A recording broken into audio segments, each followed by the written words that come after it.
abu menyelimuti Yerusalem, sejumlah wilayah Israel Utara, dan tepi barat Palestina. Peristiwa alam langka ini mengakibatkan penutupan sejumlah jalan dan sekolah. Rasulullah SAW meneruskan, ada tanda-tanda alam menjelang kedatangan Nabi yang tidak bisa dikarang-karang, tidak bisa ditutup-tutupi. Tanda-tanda alam ini, yang pertama, Al-Mahdi akan muncul ketika Jazirah Arab dan negeri Arab sudah mulai dituruni salju. Syekh Su'un Syurem, saat salju pertama mulai turun di Jazirah Arab, khususnya di Arab Saudi, dia berteriak sambil khutbah Jumat dan dia berkata, "Hadhi ayatun min ayatillah." Ini adalah satu tanda di antara tanda-tanda ayat-ayat Allah di akhir zaman, di akhir zaman. Hai manusia, ketahuilah oleh kalian, adakah tanda yang lebih jelas melainkan salju turun di Jazirah Arab?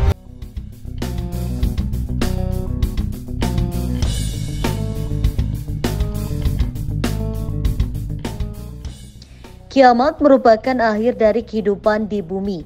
Kapan waktu kiamat hingga kini masih menjadi tanda tanya. Meski demikian, beberapa ilmuwan coba memprediksi kapan kiamat terjadi dan apa penyebabnya. Hal ini dilakukan ekonom dan ahli demografi Thomas Malthus yang memberikan peringatan soal kiamat di bumi. Menurutnya, peristiwa tersebut akan terjadi jika umat manusia terus melakukan reproduksi. Sebab, hal tersebut mengikis suplai makanan karena tak akan mencukupi untuk memenuhi kebutuhan populasi manusia. Namun, setiap tenggat waktu yang ia ramalkan terbukti keliru. Sebab, perkembangan teknologi yang makin canggih mampu menggenjot produksi makanan dengan lebih cepat bagi manusia yang jumlahnya kian banyak.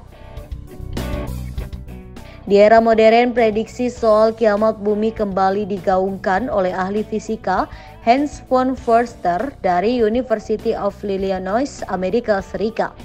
Ia memprediksi kiamat bumi akan terjadi pada 2026 mendatang, dikutip dari Time, Sabtu 23 Maret 2024. Teori Förster dikembangkan pada tahun 1960 berdasarkan perhitungan pertumbuhan populasi manusia. Dengan pola tak terkendali, Förster mengatakan kiamat akan terjadi pada 2026 atau 2 tahun dari sekarang.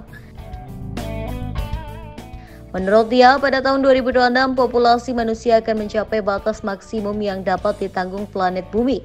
Förster menghitung dengan matematika yang rumit dengan menambahkan banyak faktor.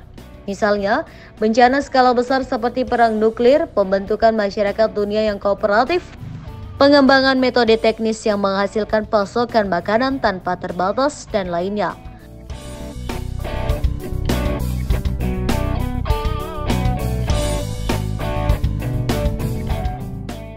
Lebih lanjut, ia mengatakan bahwa meski teknologi produksi makanan makin canggih, tak akan mampu melampaui kecepatan kelahiran manusia. Jumlah manusia memang meroket sepanjang abad ke-20 dari 3 miliar pada tahun 1960 ketika Förster membuat prediksinya menjadi 8 miliar saat ini. Förster mengatakan jika umat manusia ingin menghindari kiamat, maka pemerintah harus melakukan intervensi untuk mengontrol laju populasi yang kian cepat.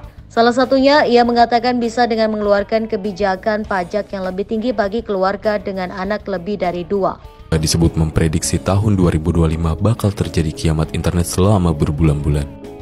Inilah rahasia umumnya.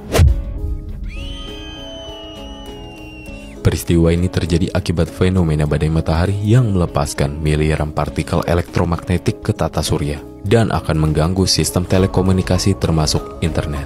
Resiko kiamat matahari ini diduga dapat meruntuhkan ekonomi Amerika yang membuat NASA harus mencari jalan keluar selama bertahun-tahun. Salah satunya adalah dengan meluncurkan wahana antariksa pada tahun 2018 untuk mendekati permukaan matahari. Namun, informasi ini ditepis oleh Kominfo soal kebenarannya. Menurutnya, NASA tidak pernah mengklaim istilah kiamat internet yang ternyata berasal dari asisten profesor ilmu komputer Universitas California, Sangeta Abdu. Dalam studinya, ia menulis badai matahari akan mengganggu ketahanan infrastruktur internet di seluruh dunia selama berbulan-bulan. Gimana menurut kawan inilah tentang kiamat internet ini?